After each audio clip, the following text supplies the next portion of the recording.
The autumn of 1842 arrived in London with its characteristic grey skies and persistent drizzle, but the ballroom of Ashford House blazed with enough candlelight to banish any thought of the weather outside.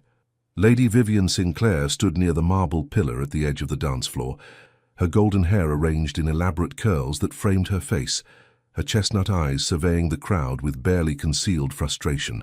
3 years. 3 interminable years of subtle hints, carefully timed encounters, and what she considered rather obvious demonstrations of interest, all utterly wasted on the most infuriating man in England. William Hawthorne, Duke of Merridale, stood across the ballroom, his tall frame commanding attention even in a room full of nobility. His black hair was perfectly styled, his cravat tied with mathematical precision, and those devastating brown eyes currently focused on Lady Charlotte Pemberton, who giggled behind her fan at whatever charming nonsense he was undoubtedly spouting. "He is insufferable," Vivian muttered to her closest friend, Miss Eleanor Winters, who had materialized at her elbow with 2 glasses of champagne. "The Duke?" Eleanor asked innocently, though her eyes sparkled with mischief. "Whatever has he done now?" "Exactly nothing, which is precisely the problem."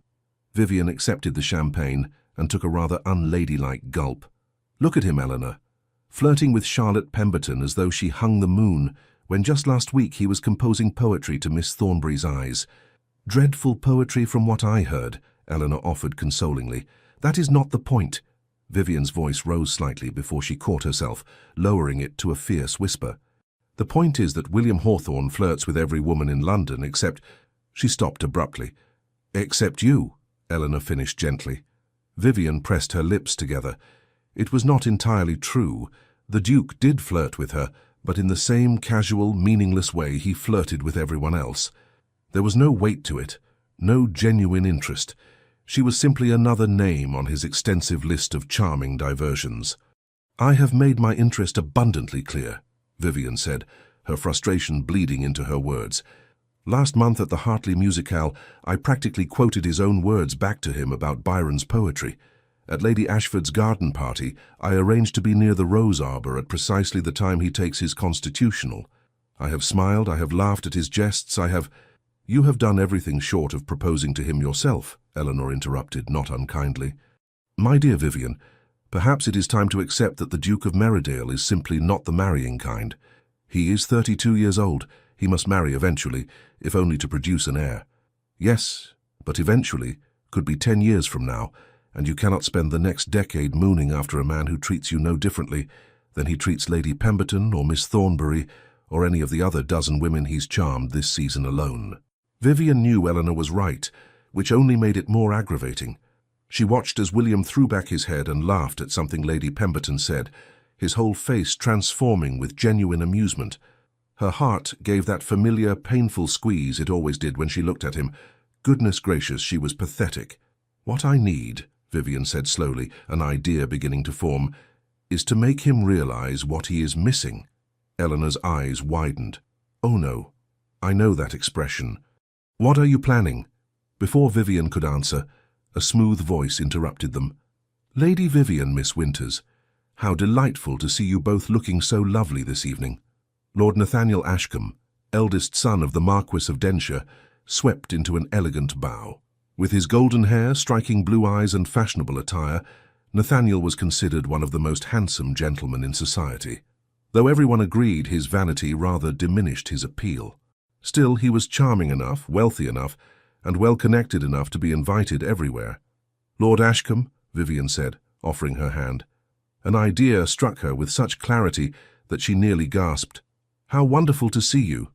Eleanor shot her a warning look, but Vivian ignored it. "I was wondering," Nathaniel continued, his practiced smile never wavering, "if you might honor me with the next dance?" This was it, her opportunity. Vivian glanced across the ballroom to where William stood, still entertaining Lady Pemberton. He had not looked her way once all evening. Very well. If he would not notice her on her own, perhaps he would notice her on another man's arm. "I would be delighted," Vivian said, placing her hand on Nathaniel's offered arm. As they moved toward the dance floor, she caught Eleanor's expression, half concerned, half fascinated. Her friend knew her too well. The quadrille was lively, requiring them to separate and rejoin several times. During one such moment, as Vivian turned gracefully through the steps, her eyes found William across the room. For just a heartbeat, she thought she saw him watching her, his expression unreadable. But then Lady Pemberton said something that reclaimed his attention, and the moment passed. "You dance beautifully, Lady Vivian," Nathaniel said, as they came together again. "As lovely as your movements are the roses in spring." Vivian barely suppressed a laugh. "You are too kind, Lord Ashcombe." "Not kind enough, surely. I wonder, my mother is hosting a small dinner party this Friday evening at Ashcombe House. Would you do me the great honor of allowing me to escort you?" Vivian's mind raced. A dinner party, a public appearance as Nathaniel's companion. Precisely the sort of thing that would be noticed by everyone in society, including a certain duke. "I should be delighted," she heard herself say. "Though of course I shall need to bring my chaperone, Mrs. Davies." "Naturally. Shall I call for you at 7 o'clock? "Perfect." As the dance concluded and Nathaniel escorted her back to Eleanor, Vivian felt a strange mixture of triumph and trepidation. She had set her plan in motion. Now she could only hope it would have the desired effect. "Have you lost your senses?" Eleanor hissed the moment Nathaniel departed. "Nathaniel Ashcombe? Everyone knows he is the vainest man in England." "Precisely," Vivian said, watching as William finally glanced in her direction. Their eyes met across the crowded ballroom, and she lifted her chin slightly, offering him a cool, polite smile, before deliberately turning away. "Sometimes, Eleanor, one must fight fire with fire." "I think you mean vanity with vanity." "That, too." What Vivian did not see, as she turned away, was the way William Hawthorne's expression shifted. The easy charm vanished, replaced by something harder, more focused. He excused himself from Lady Pemberton with such abruptness that the poor woman stood blinking in confusion, and his eyes tracked Vivian's golden head through the crowd with an intensity that would have startled her. He had noticed, oh yes, he had most definitely noticed. Friday evening arrived with unseasonable warmth, and Vivian spent far longer than necessary preparing for the dinner at Ashcombe House. Her lady's maid, Marie, arranged her hair in an elegant chignon, with several artful curls framing her face, and helped her into a gown of deep emerald silk that brought out the amber flecks in her chestnut eyes. "You look beautiful, my lady," Mrs. Davies said warmly, as Vivian descended the stairs of Everleigh House. The elderly widow had served as Vivian's chaperone since her come-out 5 years ago, and despite her proper demeanour, she possessed a knowing twinkle in her eye. "Lord Ashcombe is a very fortunate young man." "It is only a dinner, Mrs. Davies," Vivian said, though her heart was beating rather faster than usual. Her father, the Earl of Everleigh, looked up from his newspaper in the drawing-room. "Ashcombe, eh? Son of Denshire. Good family. Bit of a peacock from what I hear, but good family." "Papa!" Vivian protested, though she could not help laughing. "Just stating facts, my dear. Have a pleasant evening." The carriage ride to Ashcombe House was mercifully brief. Nathaniel greeted them at the entrance with his characteristic flourish, complimenting Vivian's appearance so effusively that Mrs. Davies raised an eyebrow.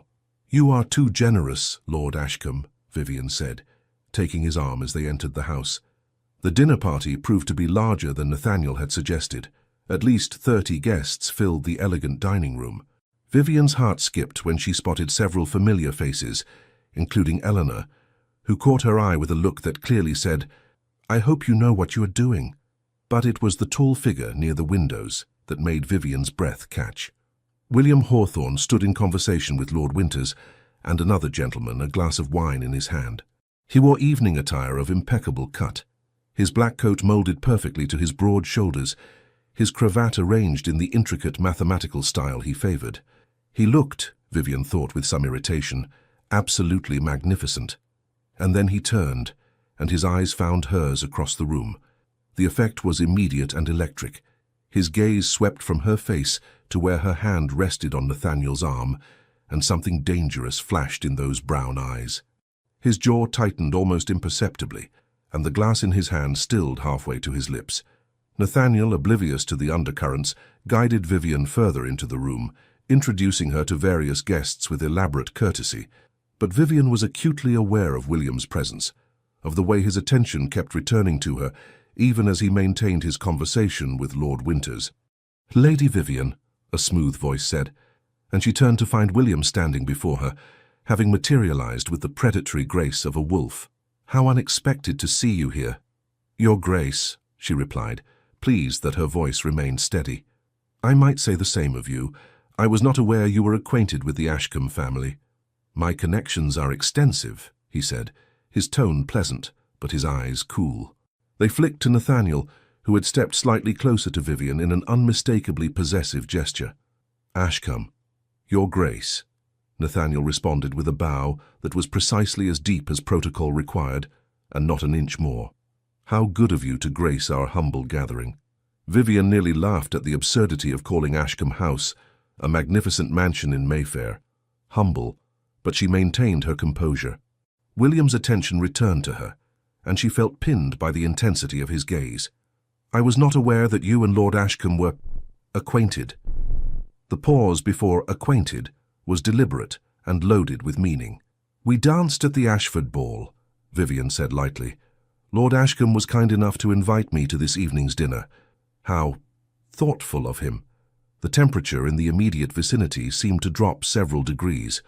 Nathaniel, to his credit, held his ground, though Vivian noticed his smile had become somewhat fixed.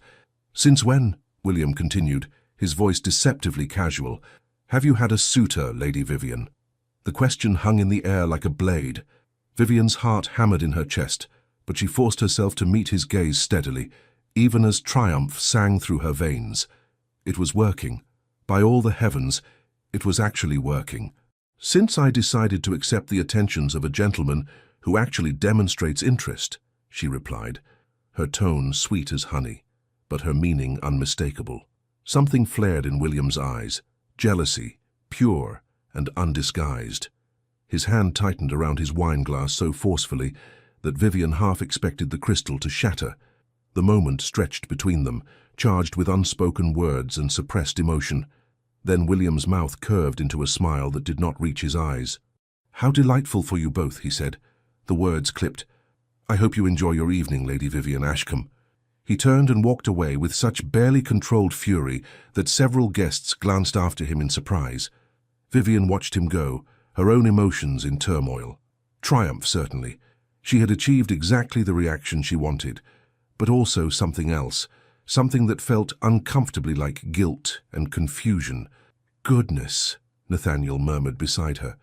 "I have never seen Meridale quite so intense. You must have made quite an impression on him, Lady Vivian." If only Nathaniel knew the half of it. Throughout dinner, Vivian was acutely aware of William's presence several seats away. He maintained his usual charming facade, entertaining his dinner companions with witty observations and amusing anecdotes.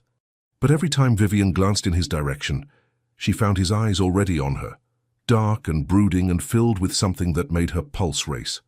When Nathaniel laughed at something she said, William's fork clattered against his plate. When Nathaniel refilled her wineglass with solicitous attention, William's jaw clenched visibly. And when Nathaniel leaned in to whisper some comment about the lady across from them, William pushed back from the table so abruptly that conversation momentarily ceased. "Forgive me," he said smoothly, his composure restored. "I seem to have developed a headache. Please excuse me." He departed with impeccable courtesy, but Vivian saw the rigid set of his shoulders, the too quick stride that spoke of barely leashed emotion. Eleanor caught her eye from across the table, her expression concerned. Vivian offered a small reassuring smile, though her own feelings were far from settled. She had wanted to provoke a reaction from William. She had succeeded beyond her wildest expectations. So why did she feel so unsettled by his jealousy? And what, precisely, was she going to do about it now? The following 3 weeks proved to be the most entertaining and exhausting period of Vivian's life. True to his word, Nathaniel Ashcombe pursued his courtship with enthusiastic dedication. Flowers arrived at Everleigh House daily, each bouquet more elaborate than the last. He escorted her to the theatre, to afternoon teas, to musicales and garden parties. He composed sonnets to her beauty, dreadful sonnets, Eleanor privately informed her after hearing one recited at Lady Hartley's soirée, and made no secret of his admiration. And everywhere they appeared, William Hawthorne seemed to materialize like a conjured spirit. At Lady Pemberton's garden party, Vivian was strolling through the rose garden with Nathaniel and Mrs. Davies, when William emerged from behind a particularly large topiary, startling them all. "Lady Vivian," he said with an expression of theatrical surprise that fooled absolutely no one. "What an unexpected pleasure. I was just examining the roses." "In October?" Vivian asked, one eyebrow raised. "How fascinating." "I have a keen interest in horticulture," William replied with impressive dignity, despite the fact that everyone present knew he could barely tell a rose from a turnip. Nathaniel's smile grew tight. "Your Grace, are you perhaps lost? The gentleman's smoking room is in quite the opposite direction." "Not lost at all. Simply taking the air."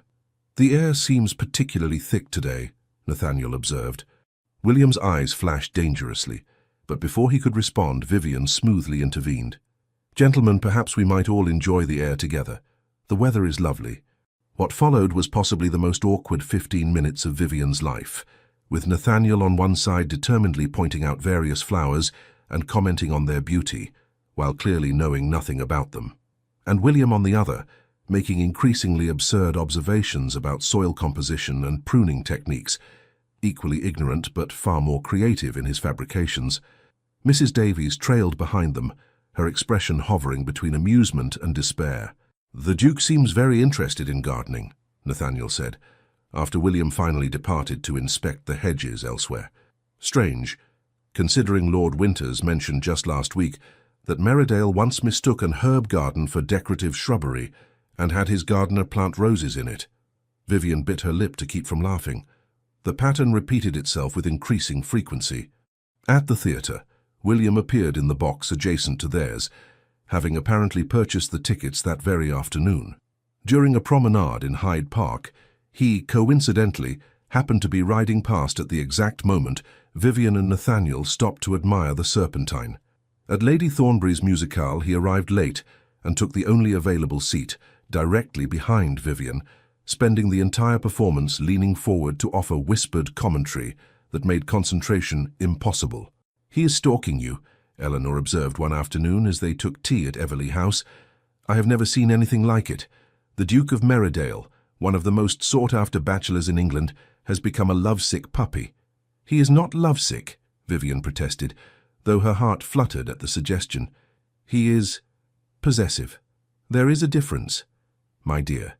He glares at Lord Ashcombe as though the poor man has committed treason. "Last night at the Hartley ball I thought he might actually challenge him to a duel when Nathaniel led you into the waltz." Vivian remembered that waltz. She had felt William's gaze burning into her back throughout the entire dance, so intense that she had nearly missed a step. "What am I supposed to do?" she asked helplessly. "I wanted his attention, and now I have it, but he has not actually done anything. He simply appears everywhere, looking absolutely murderous whenever Nathaniel comes near me." "Perhaps," Eleanor suggested gently, "you should speak with him. Tell him how you feel." "Absolutely not." Vivian set down her teacup with more force than necessary. "Eleanor, I have spent 3 years making my interest clear. If William Hawthorne wants me, he can do the pursuing for once. I am not going to simply hand him victory after he has ignored me for so long." Eleanor sighed. "You are both impossibly stubborn." "Yes, well, I learned from the best." In truth, Vivian found the situation more confusing with each passing day. She had wanted to make William jealous, to force him to realize he might lose her to another man. That part had succeeded spectacularly, but she had not anticipated the intensity of his reaction, nor the way her own feelings would become tangled in the web she had woven. Because despite his constant presence and obvious jealousy, William had not actually declared himself. He appeared at every event, monopolized her attention whenever possible, and made his displeasure with Nathaniel abundantly clear. But he had not taken the final step of actual courtship. It was maddening. And then there was Nathaniel himself. For all his vanity and theatrical declarations, he was not unkind. He treated her with courtesy and respect, and if his compliments were excessive and his poetry atrocious, he at least seemed genuinely interested in her company, which made her feel guilty about using him as a pawn in her game with William. The situation reached its crisis point on a Tuesday afternoon at Lady Ashford's autumn tea party. Vivian had arrived with Mrs. Davies and been immediately claimed by Nathaniel, who guided her to a settee near the windows. The drawing room was filled with the cream of London society, all engaged in the delicate dance of gossip and social maneuvering. William arrived 20 minutes later, his eyes immediately finding Vivian across the crowded room. He crossed toward them with the determined stride of a man on a mission, but was intercepted by Lady Charlotte Pemberton, who had apparently not received the message that the Duke's attentions had shifted elsewhere. "Your Grace," Charlotte said brightly, positioning herself directly in his path. "How delightful to see you. I was just telling Mamma about the lovely poetry you composed last month. Do you remember? About my eyes being like sapphires." Vivian could not hear William's response from across the room, but she saw his jaw tighten with frustration as Charlotte chattered on, oblivious to his distraction. "Lady Vivian," Nathaniel said, drawing her attention back, "there is something I wish to discuss with you." His tone was unusually serious, and Vivian felt a flutter of apprehension. "Yes, Lord Ashcombe? I have greatly enjoyed these past weeks in your company," he began, and Vivian's stomach sank. This sounded like the beginning of something formal. "You are the most captivating woman I have ever met, and I find myself—" "Lord Ashcombe," Vivian interrupted quickly, "perhaps this conversation would be better had in a more private setting." "Oh, I do not mind who hears," Nathaniel said with a smile. "Let everyone know that I am the most fortunate gentleman in London." "Nathaniel, please!" But he was already reaching for her hand. "Lady Vivian Sinclair, would you do me the tremendous honor—" "No." The word burst from Vivian louder than she intended, causing several nearby conversations to halt. Nathaniel froze, his hand still outstretched, his expression shifting from confidence to confusion. "I beg your pardon," he said slowly. Vivian felt heat flood her cheeks. "Forgive me, Lord Ashcombe, but I cannot accept what you were about to offer. But I thought, we have been courting for weeks. I know, and I apologize if I gave you false hope, but—" She trailed off, unable to find words that would not wound him further. Nathaniel withdrew his hand, his handsome face settling into lines of hurt pride. "I see. May I ask if there is someone else?"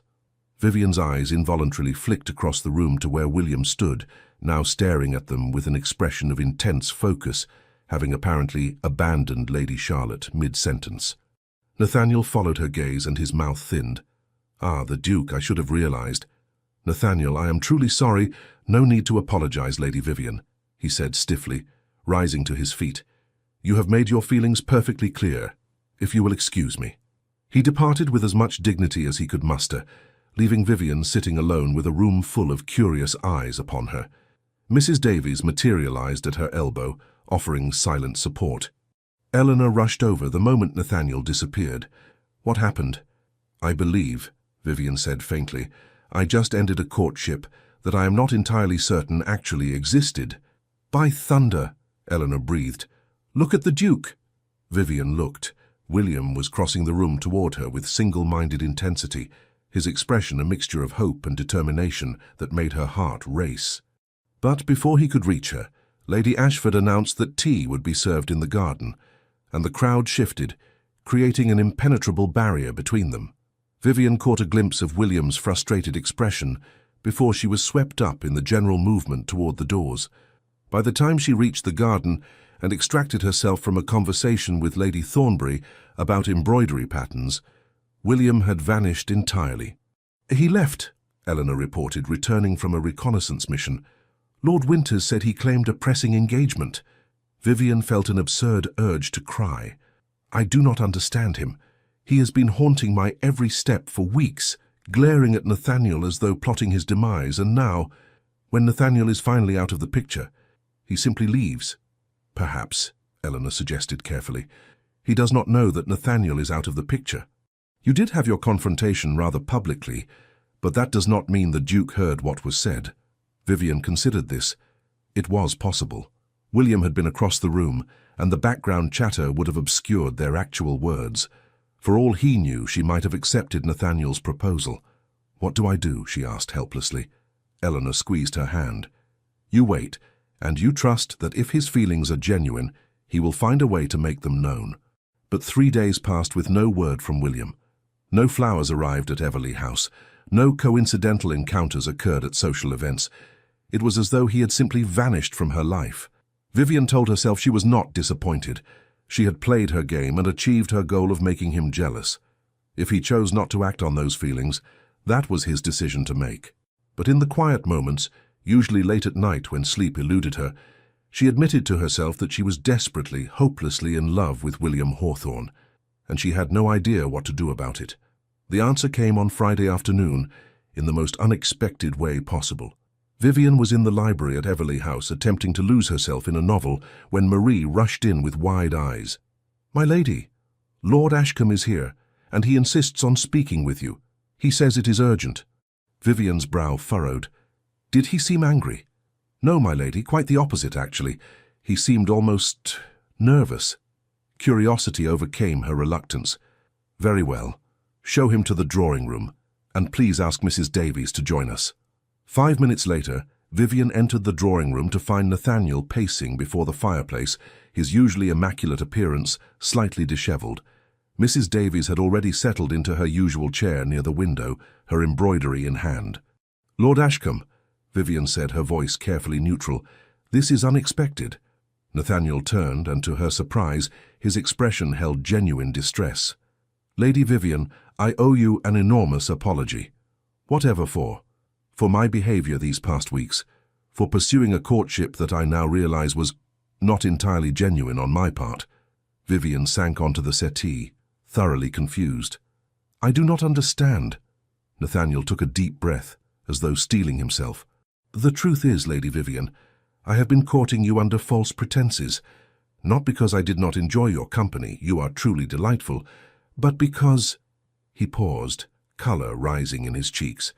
"Because I am in love with someone else." Of all the things Vivian had expected to hear, this was not among them. "I beg your pardon?" "Your companion, Miss Hartwell, your lady's maid sister, who sometimes attends social functions in your household. I met her at Lady Pemberton's musical last month, and I have not been able to stop thinking about her since." Vivian's mind reeled. Grace Hartwell was indeed employed in her household, serving as a sort of auxiliary companion when Mrs. Davies needed assistance. She was a pretty, sensible young woman, of respectable but modest family, exactly the sort of match that would scandalize Nathaniel's aristocratic family. "Does Miss Hartwell return your regard?" Vivian asked carefully. Nathaniel's expression transformed, becoming almost boyish. "I believe so. We have had occasion to speak several times when I called at Everley House, and yesterday in the garden while I was waiting for you to receive me, we—" He trailed off, looking embarrassed. "You kissed her," Vivian supplied, pieces falling into place. "Yes, and she did not slap me, which I took as an encouraging sign." He ran a hand through his hair, further disheveling it. "Lady Vivian, I am ashamed to admit that I began courting you partly because Grace was often present at the events you attended. It gave me opportunities to see her that I would not otherwise have had." Vivian should have been insulted. Instead, she found herself fighting the urge to laugh. "Lord Ashcombe, are you telling me that for the past 3 weeks, while I have been using you to make the Duke of Merridale jealous, you have been using me to court my household companion?" Nathaniel blinked. "So you were using me to make Merridale jealous?"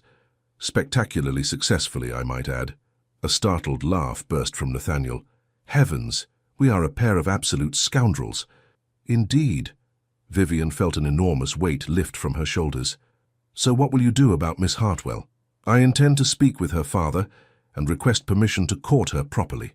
My own father will be appalled. He has plans for me to marry the daughter of a viscount, but I find I no longer care. Grace is worth any scandal." "How romantic," Mrs. Davies murmured from her corner, not looking up from her embroidery. Vivian smiled. "Then I wish you every happiness, Lord Ashcombe, and I apologize for involving you, however inadvertently, in my own schemes." "No apology necessary. In fact, I am grateful. My pursuit of you provided the perfect excuse to frequent Everley House." He paused. "Though I must say, Lady Vivian, if the Duke cannot see what an extraordinary woman you are, he is a greater fool than I took him for." After Nathaniel departed, considerably more cheerfully than he had arrived, Vivian remained in the drawing room, her thoughts churning. "Mrs. Davies," she said slowly, "am I a terrible person for using Lord Ashcombe the way I did?" The elderly widow set down her embroidery and fixed Vivian with a knowing look. "My dear child, the heart wants what it wants, and sometimes we take foolish paths in pursuit of it, But I think perhaps it is time to stop with schemes and games and simply tell the Duke how you feel. But what if he does not? Then at least you will know, Mrs. Davies interrupted gently, and you can move forward with your life one way or another. This uncertainty is eating you alive. Vivian knew she was right, but the thought of confessing her feelings to William, of making herself that vulnerable, terrified her more than any society scandal ever could. Still, perhaps it was time to be brave. She was still debating the matter the following afternoon when fate, or a meddlesome friend, intervened. Eleanor appeared at Everleigh House in a state of high excitement. "You must come with me immediately. There is something you need to see." "What are you talking about?" "No questions. Just trust me. Bring Mrs. Davies and come to Hyde Park, the Serpentine path near the bridge." 20 minutes later, Vivian found herself standing on the aforementioned path, thoroughly confused. "Eleanor, what?" "Shh!" Eleanor pointed. Following her friend's gesture, Vivian looked down the path and froze. William Hawthorne stood some 50 yards away, apparently in earnest conversation with no one. He paced back and forth, gesturing to the empty air, his mouth moving in what appeared to be impassioned speech. "Has he lost his senses?" Vivian whispered. "I believe," Eleanor said, barely suppressing her grin, "that he is rehearsing." As they watched, William ran a hand through his black hair, disrupting its usual perfect arrangement, and appeared to start his speech over. Even from this distance, Vivian could see the tension in his shoulders, the nervous energy in his movements. "Rehearsing what?" she asked, though her heart had begun to beat faster. "If I had to guess, a declaration of affection for a certain lady with blonde hair and chestnut eyes." Vivian's breath caught. "You cannot possibly know that." "Oh, can I not? Lord Winters told me that the Duke has been impossible all week, distracted, irritable, and constantly muttering about missed opportunities and that damned Ashcombe. And then this morning Winters saw him leave his house with what appeared to be a bouquet of flowers, your favourite flowers, I might add, though how he knows that is anyone's guess, and followed him here. Lord Winters is spying on him. Lord Winters is a romantic, and he is tired of watching his friend moon over you like a lovesick poet, as are we all, frankly." Before Vivian could respond, William turned in their direction. His eyes widened with shock as he spotted them, then narrowed with something that might have been embarrassment or frustration or both. He closed the distance between them with long strides, and Vivian noticed he indeed carried a bouquet of her favourite autumn chrysanthemums, cream and gold and rust. "Lady Vivian," he said, his voice slightly strained. "Miss Winters, Mrs. Davies, what a surprise." "Your Grace," Vivian managed, her heart hammering. "We were just taking the air." "Were you?" It was not a question. His eyes met hers, and she saw a vulnerability there that she had never seen before. "How long have you been standing there?" "Not long," Eleanor lied cheerfully. "We were just leaving, actually." "Come along, Mrs. Davies. I believe we saw Lady Ashford near the East Lawn." "We did no such—" "Oh!" Mrs. Davies caught on, offering Eleanor her arm. "Indeed we did. Lady Vivian, we shall be just over there. Within sight, of course." And just like that, Vivian and William were alone on the path. Well, as alone as one could be in Hyde Park on a sunny afternoon, with dozens of other people strolling about and 2 determined chaperones watching from a calculated distance. William cleared his throat. "I suppose subterfuge is pointless at this juncture." "I suppose so," Vivian agreed, fighting to keep her voice steady. He held out the bouquet, and she noticed his hand trembled slightly. "These are for you. I remembered that you mentioned at Lady Ashford's garden party last spring that autumn chrysanthemums were your favourite." Vivian took the flowers, amazed that he had remembered such a small detail. "They are beautiful. Thank you." "Lady Vivian, He stopped, took a breath and started again. "These past weeks have been among the most torturous of my life." "Torturous?" "Watching you with Ashcombe, knowing I had no right to object, no claim to make, realizing that my own foolish blindness might have cost me—" He trailed off, his jaw working. "Cost you what?" Vivian asked softly. William's brown eyes met hers with an intensity that stole her breath. "Everything that matters." The world seemed to narrow to just the 2 of them, despite the public setting. Vivian clutched the chrysanthemums, their autumn scent filling her senses. "I need you to understand something," William continued, his words coming faster now as though he feared if he stopped he might lose his courage. I have known you for 3 years. 3 years of watching you at balls and parties and dinners. 3 years of conversations that were supposedly casual, but that I replayed in my mind for days afterward. 3 years of telling myself that you were just another lovely woman in a city full of lovely women. And, Vivian prompted when he paused, and I was lying to myself. The admission seemed to cost him something. Because you were never just another anything, Vivian. You are, the woman I thought about first thing every morning and last thing every night. The one whose opinion I valued above all others. The one who made me laugh genuinely, not just politely. The one I searched for in every ballroom I entered. Vivian's eyes were stinging with unexpected tears. Then why did you never say anything?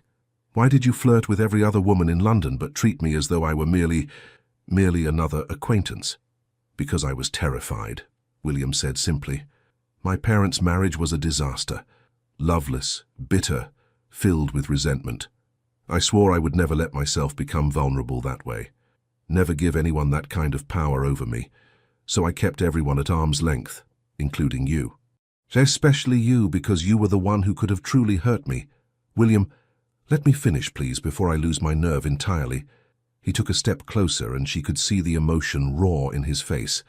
When I saw you with Ashcombe, when I thought I might have lost you to him, Vivian, it was like a blade to the heart. I realized that I had already given you that power, whether I acknowledged it or not. And that I was a complete fool for wasting 3 years when I could have been courting you properly. You thought I was going to marry him, Vivian said, understanding dawning. At Lady Ashford's tea party, you saw us talking and thought that you had accepted his proposal, yes, and I could not bear to watch it, so I left like a coward. He gave a self-deprecating laugh. Lord Winters called me 16 different kinds of idiot and told me to get my head out of my... Well, he used rather colourful language.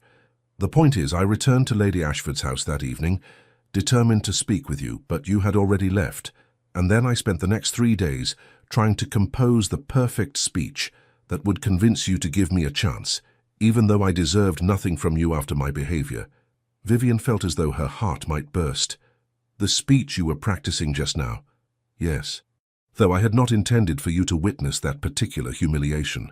His expression turned rueful. I am making rather a mess of this. No, Vivian said softly. You are doing perfectly. Something like hope flickered in his eyes. Am I? I am not engaged to Lord Ashcombe, she said, deciding that honesty was the only path forward. I never was. In fact, the entire courtship was. She hesitated, then plunged ahead. It was a scheme, to make you jealous. William stared at her. What? I wanted you to notice me. After 3 years of dropping hints and trying to catch your attention and watching you flirt with every other woman in London, I decided to take matters into my own hands. So when Nathaniel showed interest, I encouraged it, to see if you would react. A startled laugh burst from William. You manipulative little... He stopped himself, but his eyes were dancing now. You were playing a game. Yes. And it worked spectacularly. Yes. I was absolutely beside myself with jealousy. Lord Winters said I was embarrassingly transparent and pathetic. You were rather obvious, Vivian admitted, unable to suppress her smile. William shook his head, his own smile breaking through. We are both absolute fools, are we not? Perhaps, but at least we are fools together. He reached for her hand, the one not holding the flowers, and Vivian let him take it, propriety be damned. His thumb traced circles on her palm, sending shivers up her arm. Lady Vivian Sinclair, he said, his voice low and serious despite the lingering amusement in his eyes. I am asking you, here and now, with all the sincerity in my heart, may I court you properly? No games, no schemes, just honest and genuine attention from a man who has been hopelessly in love with you for longer than he cares to admit. Vivian's breath caught. You love me. Desperately. Completely. Rather inconveniently, given how much time I have wasted. The tears that had been threatening finally spilled over. Yes, she said, laughing and crying at once. Yes, you may court me, William Hawthorne. Though I should warn you, I am hopelessly in love with you as well, and I have been for at least 3 years. 3 years? He looked stunned. And you never said anything? Neither did you. Touché. He raised her hand to his lips, pressing a kiss to her knuckles that made her knees weak. "Then let us make a pact. No more games, no more pretending, no more wasted time. Just us being honest with each other from this moment forward." "Agreed," Vivian said. From their position near the east lawn, Eleanor and Mrs. Davies were undoubtedly watching this entire exchange with great satisfaction, but Vivian found she did not care. All that mattered was the man standing before her, holding her hand as though it were something precious, looking at her as though she hung the moon and stars. "There is one thing I am curious about," William said after a moment. "Yes? Lord Ashcombe. Is he terribly heartbroken?" Vivian laughed. "Not even slightly. It turns out he was using me to spend time with my household companion, Miss Hartwell. They are quite in love, apparently." William's eyebrows shot up. "So we were both schemes within schemes?" "It would appear so." "Good heavens, the gossips are going to have a field day with this." "Let them," Vivian said recklessly. "I find I no longer care what anyone thinks." William's smile turned devastating. "My darling Vivian, I believe we are going to get along splendidly." And there, in the middle of Hyde Park on a perfect autumn afternoon, with Mrs. Davies and Eleanor as willing witnesses and half of London society potentially watching, William Hawthorne, Duke of Merridale, began his proper courtship of Lady Vivian Sinclair. It was, Vivian thought, about damn time, though of course she kept that particular sentiment to herself. If Vivian had thought William's pursuit during her courtship with Nathaniel was intense, it was nothing compared to his attentions once he had been given explicit permission to court her. The man was relentless. Flowers arrived at Everley House every morning, always her favourites, always accompanied by notes written in his elegant hand that ranged from witty to devastatingly romantic. He called at precisely the appropriate times, bringing small gifts, a first edition of Byron's poetry when he learned she admired it, a silk shawl in a shade that matched her eyes, a painted fan depicting the Yorkshire countryside where she had spent summers as a child. He escorted her to every social event on the calendar, dancing with her as often as propriety allowed, and spending the rest of his time standing near her, making her laugh with his dry observations about their fellow guests. "You are spoiling me terribly," Vivian told him one afternoon as they strolled through the gardens at Everley House, Mrs. Davies maintaining her usual discreet distance. "I am merely making up for lost time," William replied, his arm warm and solid beneath her hand. 3 years' worth of courtship compressed into a few weeks. "I rather think I am showing admirable restraint." "Restraint," Vivian laughed. "You sent 3 bouquets yesterday alone. The first was for the morning, the second for the afternoon, and the third for the evening. Different times require different flowers. It is simple logic. It is simple madness. Perhaps." His brown eyes were warm as he looked at her. "But it is madness I am rather enjoying." Vivian felt heat rise in her cheeks. Even after 2 weeks of official courtship, William's open admiration still made her heart race. Gone was the careful distance he had always maintained before. Now he looked at her as though she were the only woman in the world, and it was intoxicating. "My father wishes to speak with you," she said, trying to sound casual. William stopped walking, his expression growing serious. "Does he?" "Yes. He has asked you to call tomorrow afternoon at 3 o'clock for tea." There was a brief pause, and then a slow smile spread across William's face. "Vivian Sinclair, is your father about to interrogate my intentions toward his daughter?" "Almost certainly." "Excellent." William resumed walking, looking far too pleased with himself. "I have been preparing for this conversation for weeks." "Have you?" Vivian asked, amused. "And what exactly have you prepared?" "A detailed account of my financial situation, my estates, my family history, and a very convincing argument for why he should entrust his beloved only daughter to my care." He paused. "I may have practiced it with Lord Winters, who laughed at me, but I am fairly confident in my material." Vivian could not help but smile at the image of the intimidating Duke of Merridale nervously rehearsing a speech for her father. "I am sure you will be magnificent." "I hope so. I'm rather invested in the outcome." The next afternoon, Vivian found herself far too nervous to do anything productive. She attempted embroidery and stabbed her finger 3 times. She tried reading and realized she had read the same page 4 times without absorbing a single word. Finally, she gave up and paced the drawing room, waiting. William arrived at precisely 3 o'clock, looking impeccable in his afternoon attire. He bowed over Vivian's hand with his usual grace, but she noticed the tension in his shoulders. "Lady Vivian, you look lovely as always." "Thank you, you look terrified." "I am not terrified," he said with dignity. "I am merely focused. Your cravat is slightly crooked." William's hand flew to his neck. "Is it?" "No," Vivian said, smiling. "But you believed me, which proves you are terrified." He gave her a look of mock severity. "You are enjoying this far too much." "I am enjoying it exactly the right amount." Before William could respond, the door opened and her father entered. The Earl of Everley was a distinguished man in his early 50s, with silver-threaded hair and shrewd grey eyes that missed very little. "Your Grace," he said, offering his hand. "Thank you for coming." "Lord Everley, the pleasure is mine." Vivian watched as the two men shook hands, sizing each other up in that way men did. Then her father turned to her. "Vivian, my dear, why don't you go help your mother with the menu for next week's dinner party? Papa, I am perfectly capable of—" "Now, please." It was said gently but firmly, and Vivian recognized dismissal when she heard it. She shot William an encouraging look and departed, though she stationed herself just outside the door where she could hear at least some of the conversation. Mrs. Davies found her there 5 minutes later and raised an eyebrow. "Eavesdropping, my dear." "Merely monitoring the situation." "Of course." Mrs. Davies settled beside her. "What have you heard?" "They have been discussing crop yields on the Merridale estates for the past 3 minutes. It is excruciatingly boring." "Patience, child." Sure enough, a moment later, her father's voice took on a different tone. "Now then, Your Grace, let us speak plainly. You wish to marry my daughter?" "I do, my lord." "Why?" There was a pause. When William spoke again, his voice was quiet but clear. "Because she is the most extraordinary person I have ever met. She is intelligent, witty, kind, and brave.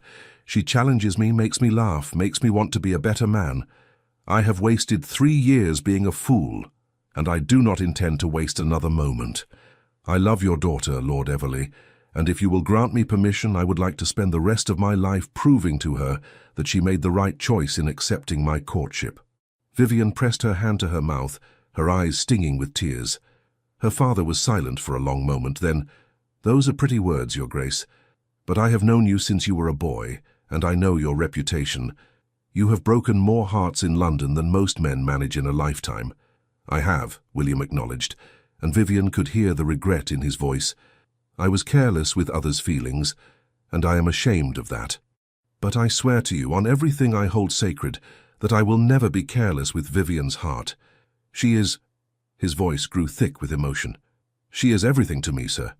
Another pause. Then her father spoke, and there was warmth in his tone now.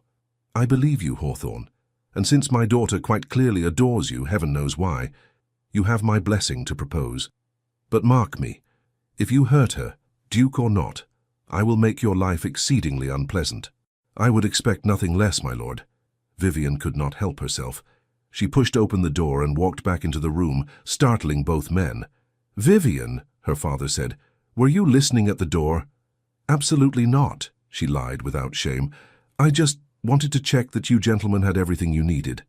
William's eyes met hers, and the warmth in them made her breath catch. He knew exactly what she had been doing, and he did not seem to mind in the least. "We are quite well," her father said dryly. "In fact, the Duke was just leaving. I believe he has some matters to attend to." William stood, bowing to her father before turning to Vivian.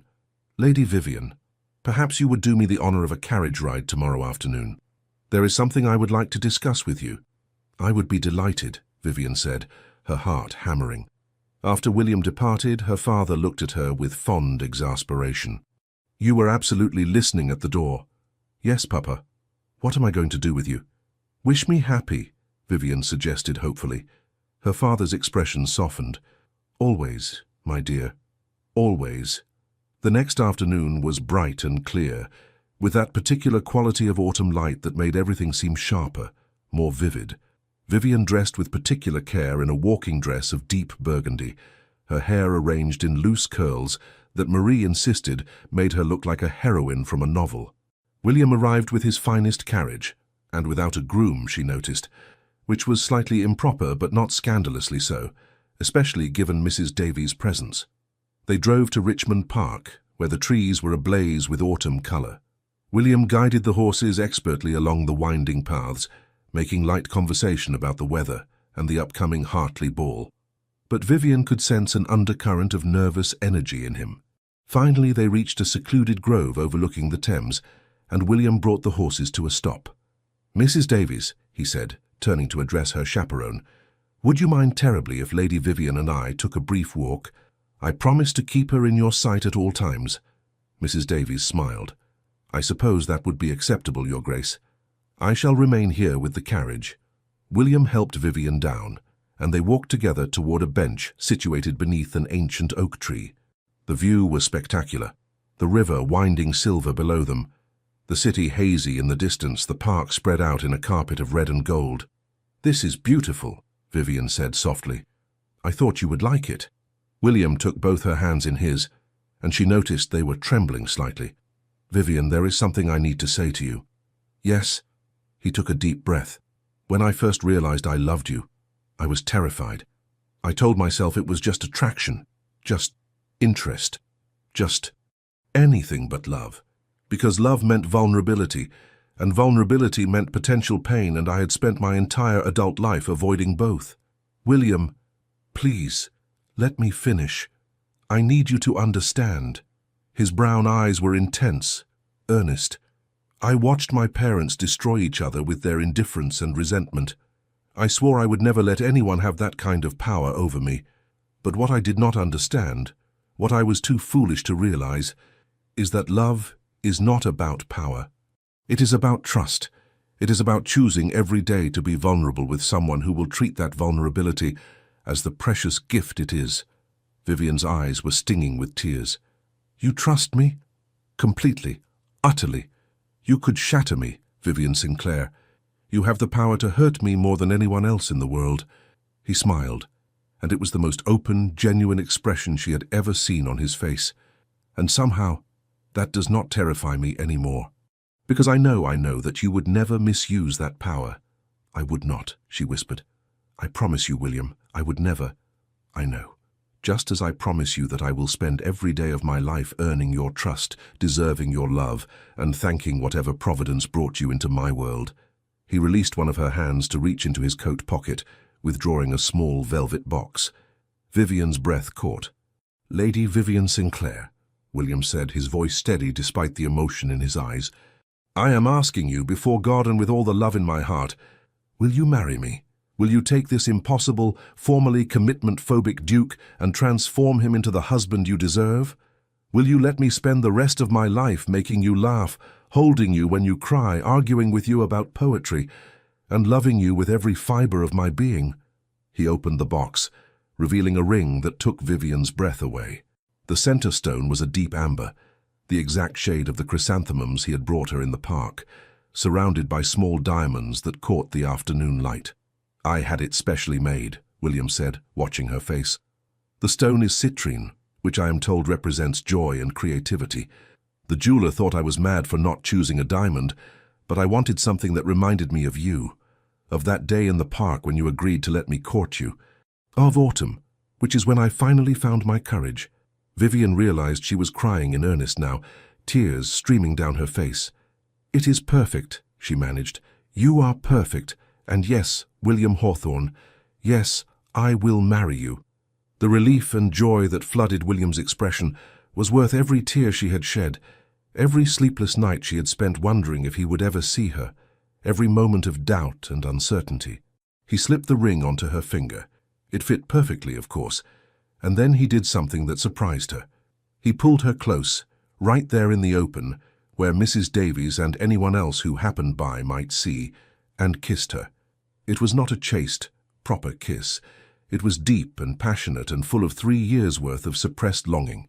Vivian's hands came up to grip his coat, and she kissed him back with equal fervor, pouring all her love and relief and joy into that single moment. When they finally broke apart, both breathing hard, William rested his forehead against hers. "I love you," he whispered. "I love you so much. It terrifies me." "Good," Vivian said, laughing through her tears, "because I love you just as much, and misery loves company." He laughed at that, a genuine, joyful sound that made her heart soar. Then he kissed her again, more gently this time, and Vivian thought she might actually expire from happiness. From the carriage, Mrs. Davies smiled and discreetly looked away, giving them their moment.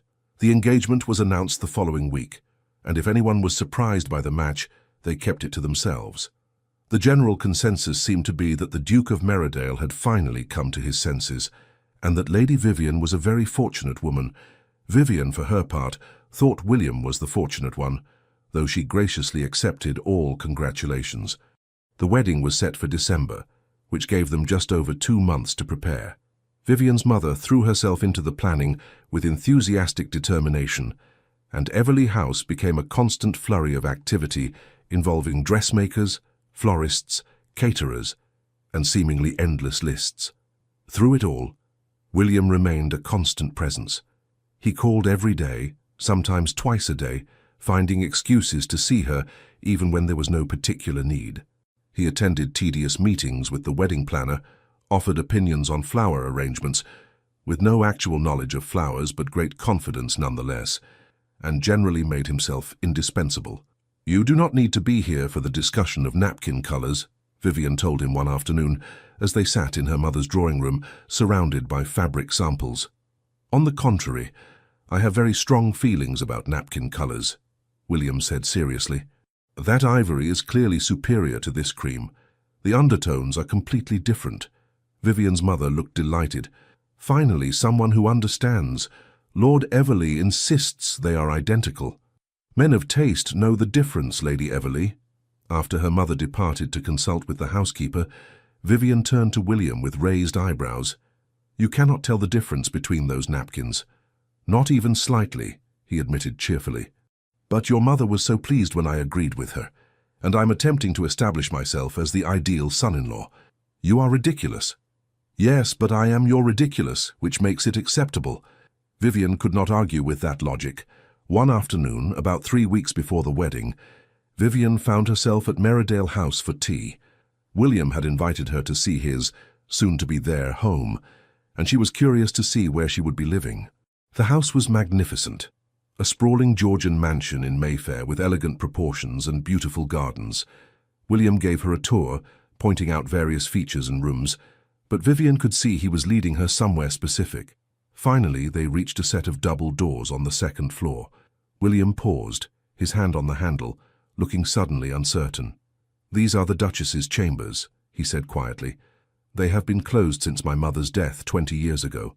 My father could not bear to enter them, and after he died, I could not bring myself to change anything. They are exactly as she left them." Vivian squeezed his hand. "You do not have to show me if it is too difficult." "No, I want to." He opened the doors, revealing a suite of rooms decorated in shades of blue and cream. Dust covers draped the furniture, and the air had that particular stillness of a space long abandoned.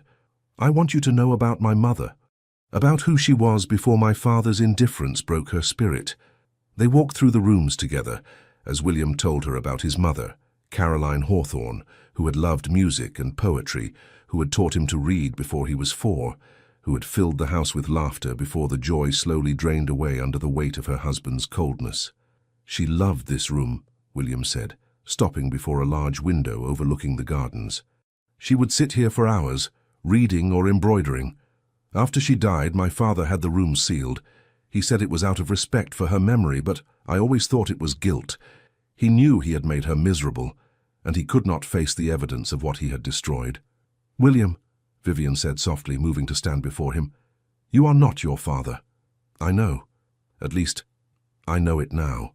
He cupped her face in his hands, his thumbs brushing her cheeks. "But for so long I was terrified I would repeat his mistakes, that I would trap some poor woman in a loveless marriage and watch the light slowly die in her eyes the way it did in my mother's." "That will never happen," Vivian said fiercely. "We love each other, William. We chose this." "We did."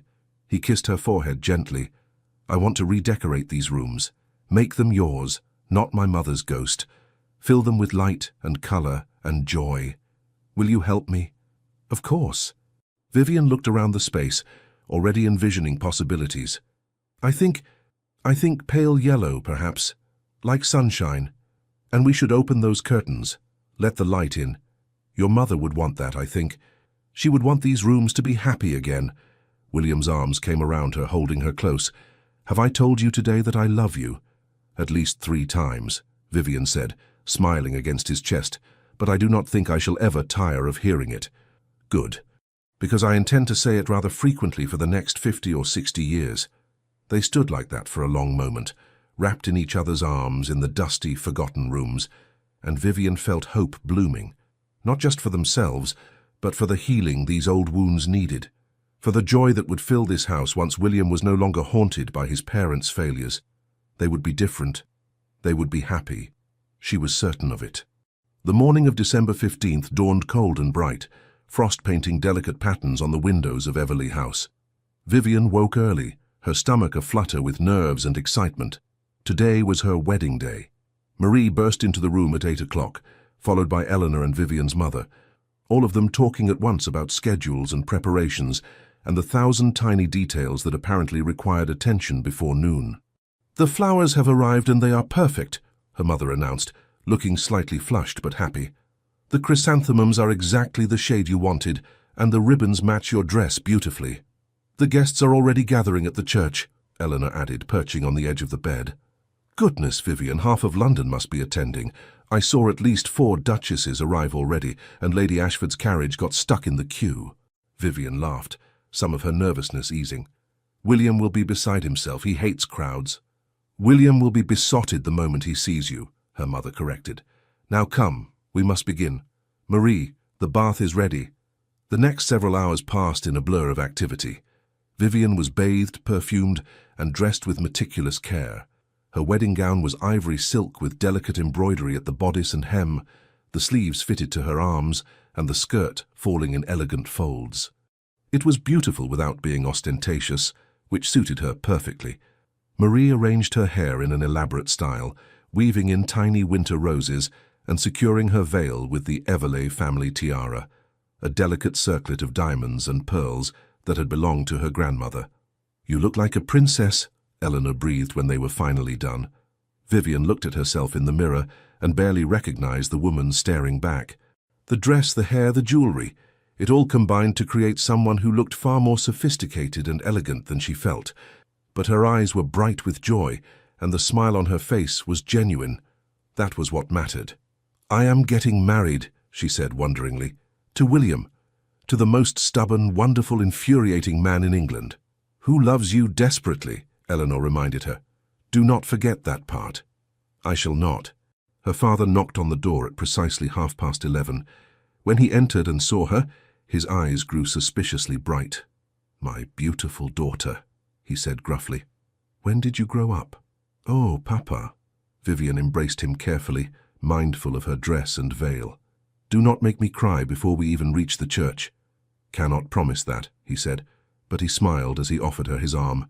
"Come then. Your Duke awaits." The carriage ride to St. George's was short, but seemed to take forever. Vivian's hands trembled slightly as she clutched her bouquet of autumn chrysanthemums and winter roses. Her father covered her hands with one of his own, offering silent support. "Nervous?" he asked. "Terrified," she admitted, "but in a good way. That is how I felt on my wedding day. The best decision I ever made, marrying your mother." He paused. "I think you are making a good decision too. Hawthorne is a good man, and more importantly, he is the right man for you."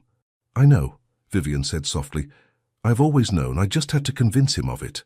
Her father chuckled. "Indeed." St. George's was packed with guests, exactly as Eleanor had predicted. The church was decorated with garlands of evergreen and chrysanthemums, their warm gold contrasting beautifully with the winter greenery. Candles blazed throughout the space, casting everything in a warm, golden glow. Vivian waited in the vestibule while the ceremony music began. Her heart was pounding so hard she was certain everyone could hear it. Eleanor made last-minute adjustments to her veil, while her mother dabbed at her eyes with a handkerchief. And then the processional began, and her father was guiding her down the aisle, and nothing else mattered because William was there. He stood at the altar in formal attire, his black coat perfectly tailored, his cravat arranged with his usual mathematical precision. His black hair was slightly disheveled, as though he had run his hand through it repeatedly, and his brown eyes were fixed on her with an expression of such love and wonder that her breath caught. Lord Winters stood beside him as best man, smiling broadly, but Vivian barely noticed anyone else. The church could have been empty or filled with thousands. It made no difference. There was only William, watching her walk toward him with love written plainly on his face. When she reached the altar, and her father placed her hand in William's, she felt the slight tremor in his fingers. He was nervous too, she realized. This powerful, confident duke was nervous about marrying her. The vicar began the ceremony, his voice resonating through the church. Vivian heard the words as though from a great distance. All her focus was on William's hands holding hers, on his eyes locked with hers, on the moment when they would be bound together forever. "Do you, William Marcus Hawthorne, Duke of Merridale, take this woman to be your lawfully wedded wife?" the vicar intoned. "To have and to hold from this day forward, for better, for worse, for richer, for poorer, in sickness and in health, to love and to cherish till death do you part?" "I do," William said, his voice clear and strong. "With all my heart, I do." "And do you, Vivian Elizabeth Sinclair, take this man to be your lawfully wedded husband? To have and to hold from this day forward, for better, for worse, for richer, for poorer, in sickness and in health, to love and to cherish, till death do you part?" "I do," Vivian said, smiling through happy tears. "Absolutely and forever I do." They exchanged rings, simple gold bands that William had insisted on, saying he wanted to wear a visible symbol of his devotion. And then the vicar was pronouncing them husband and wife, and William was lifting her veil with trembling hands and kissing her with a tenderness that made her heart swell. The church erupted in applause and cheers. Vivian laughed against William's lips, and he smiled as he pulled back, his eyes dancing. "Hello, wife," he murmured. "Hello, husband," she replied. They walked back down the aisle together, hands clasped, both grinning like absolute fools.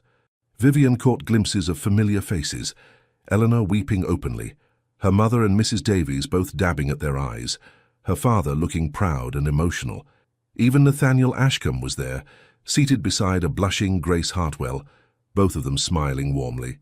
The wedding breakfast at Everleigh House was a magnificent affair. The ballroom had been transformed with winter flowers and hundreds of candles, and the feast was extraordinary.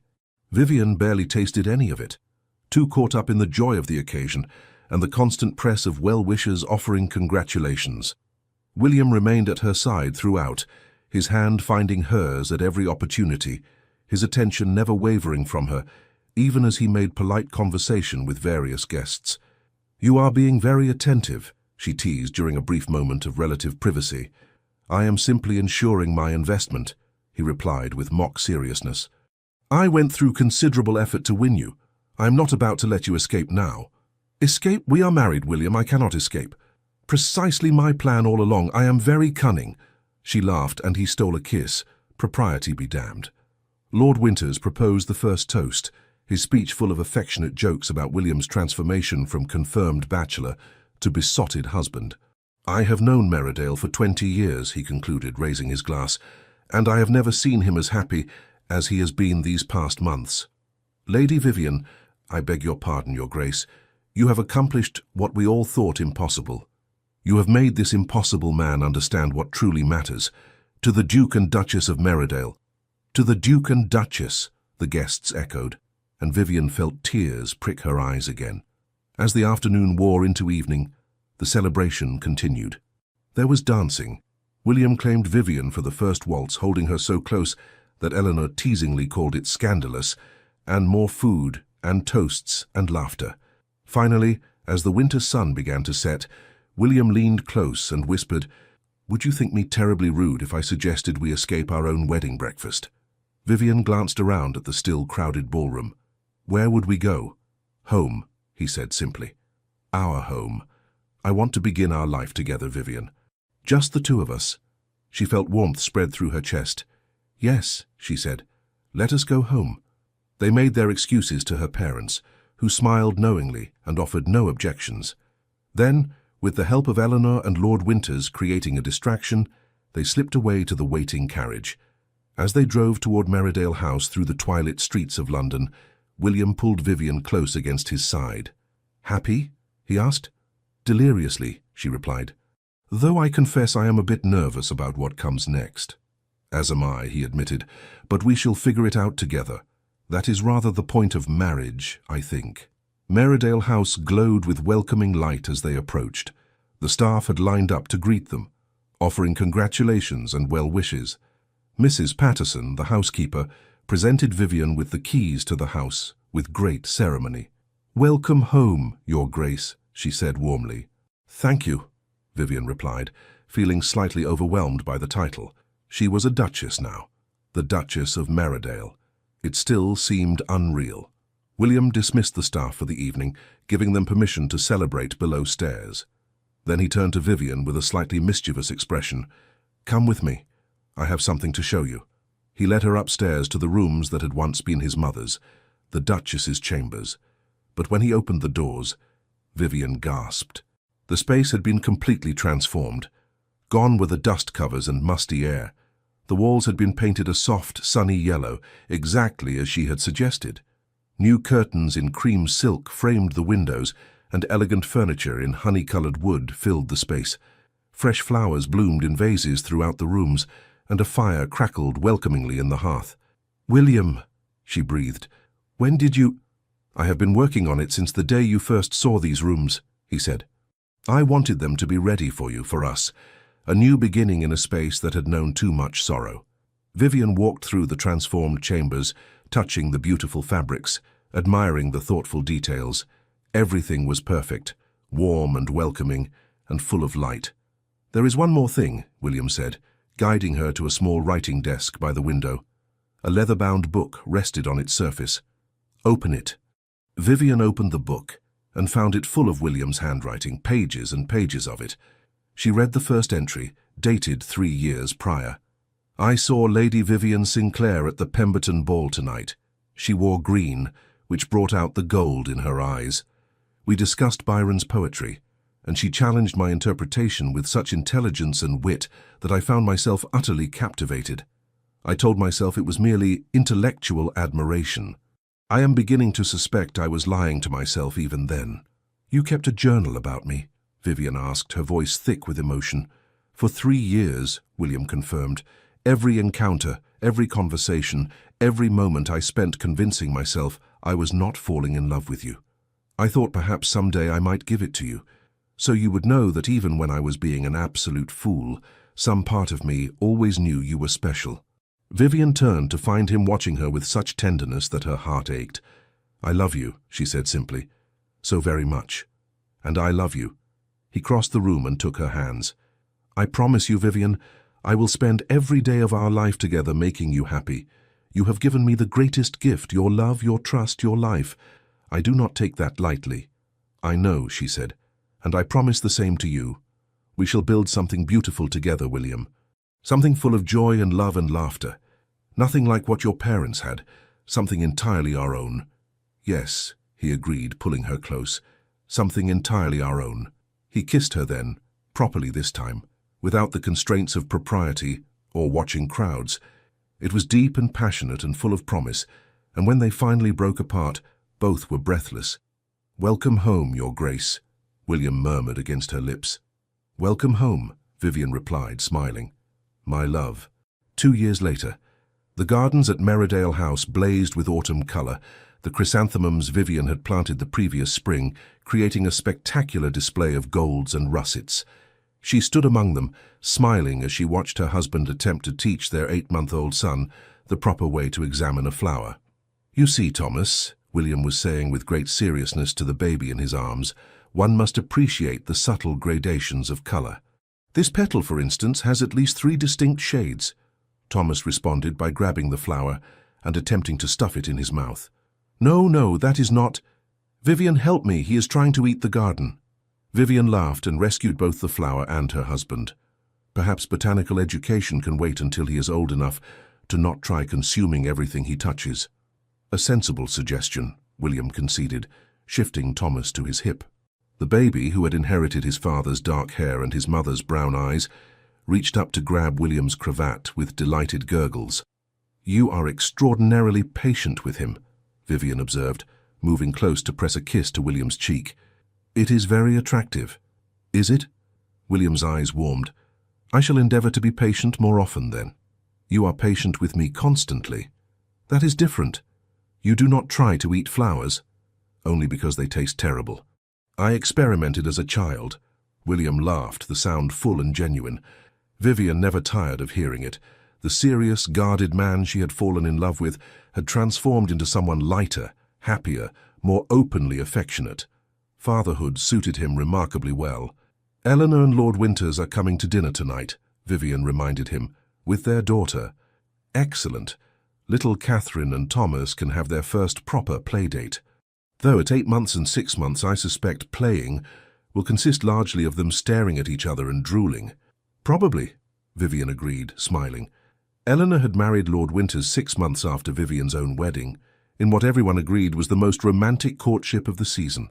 Their daughter Catherine had been born in June, and the two couples had become inseparable, their children growing up together.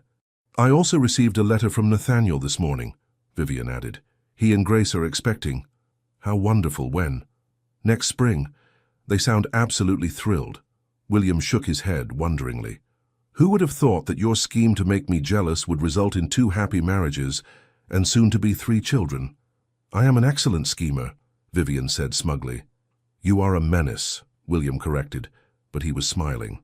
He shifted Thomas to one arm so he could pull Vivian close with the other. My magnificent, clever, beautiful menace. Sweet talker. Only for you. Thomas chose that moment to grab a fistful of Vivian's hair, yanking with surprising strength for such a small person. She yelped, and William quickly disentangled the baby's fingers while trying not to laugh. Parenthood is very glamorous, Vivian said dryly, smoothing her disheveled hair. Indeed, just as I always imagined. They stood together in the garden, their son between them, surrounded by the flowers Vivian had planted to mark their new beginning. The afternoon sun was warm despite the autumn chill, and from somewhere nearby came the sound of birdsong. Are you happy? William asked softly, the question he posed often as though still slightly amazed by their life together. Vivian looked at him, at this man who had been so afraid of love, who had wasted 3 years keeping her at arm's length before finally surrendering to what he felt, at their son, already showing signs of his father's stubbornness and his mother's curiosity, at the home they had built together full of warmth and laughter and joy. Happier than I ever dreamed possible, she said honestly. You? More than I deserve, William replied. But I am learning to accept good fortune when it finds me. Good, because I have no intention of letting you forget how fortunate you are. I would expect nothing less. Thomas began to fuss, making the particular sound that meant he was tired and hungry and generally done with outdoor activities. William and Vivian exchanged a knowing look and began heading back toward the house, their steps naturally matching. Do you remember, William said as they walked, that day in Hyde Park when I was rehearsing what to say to you? You mean when Eleanor and I caught you talking to yourself like a madman? I prefer to call it practicing important oratory, but yes, I was so nervous I could barely form coherent thoughts. You were very sweet and very transparent. I was terrified you would reject me. Vivian stopped walking and turned to face him. William Hawthorne, I loved you for 3 years before you ever worked up the courage to court me properly. There was never any chance I would reject you. I know that now, he said, but at the time I had convinced myself I had wasted all my opportunities, that I had left it too late. I thought you might accept Nathaniel's proposal just to spite me. I considered it, Vivian admitted, for about half a second. Then I remembered I was hopelessly in love with you, and spite seemed like a poor foundation for marriage. Wise woman. Indeed. They reached the house, and William passed Thomas to his nurse for feeding and a nap. Then he turned to Vivian with the mischievous expression she had come to know very well. We have approximately 2 hours before our son wakes and before our guests arrive, he said. Whatever shall we do with such abundant free time? I can think of several possibilities, Vivian replied, matching his tone, though most of them involve significantly less clothing than we are currently wearing. Scandalous. William took her hand, leading her toward the stairs. I am shocked and appalled at your suggestion. No, you are not. No, I am not, he agreed, grinning. I am, in fact, entirely in favor of this plan. They climbed the stairs together, laughing like newlyweds despite 2 years of marriage, and later, wrapped in each other's arms in the sunny yellow rooms that had once known only sorrow, Vivian reflected on the strange path that had brought them here. A scheme born of frustration, a courtship built on jealousy, a love that had always existed but took years to acknowledge, and through it all the simple truth that some people were meant to find each other, no matter how long it took or how many obstacles stood in their way. "I love you," William murmured against her hair. "Today, tomorrow, and for all the tomorrows we have left." "I love you too," Vivian replied, snuggling closer. "My impossible Duke."